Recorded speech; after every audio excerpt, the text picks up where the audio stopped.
Un'invasione pacifica di Prato della Valle. Dopo un mese di protesta a oltranza, le commesse di tutto il Veneto si sono date appuntamento a Padova per domenica 4 marzo. Non saranno sole questa volta. Con loro a godersi una mattinata di festa ci saranno figli, mariti, zii e amici, per ribadire a tutti che la domenica non ha prezzo e il tempo libero è prezioso anche per i lavoratori del commercio.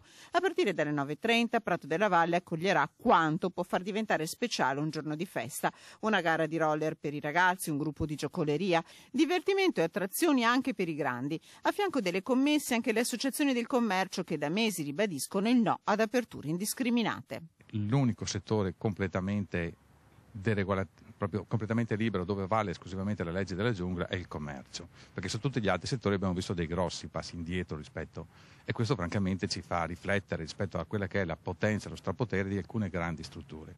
In attesa della sentenza definitiva della Corte dei Conti sulle aperture prevista per il 20 aprile, a Padova si fanno i conti. Le serrande alzate di domenica nei centri commerciali porteranno alla chiusura di 800 piccoli negozi, 1500 in tutto il Veneto, e nessuna ricchezza né per i dipendenti né per i consumatori, che vedranno probabilmente aumentare i prezzi.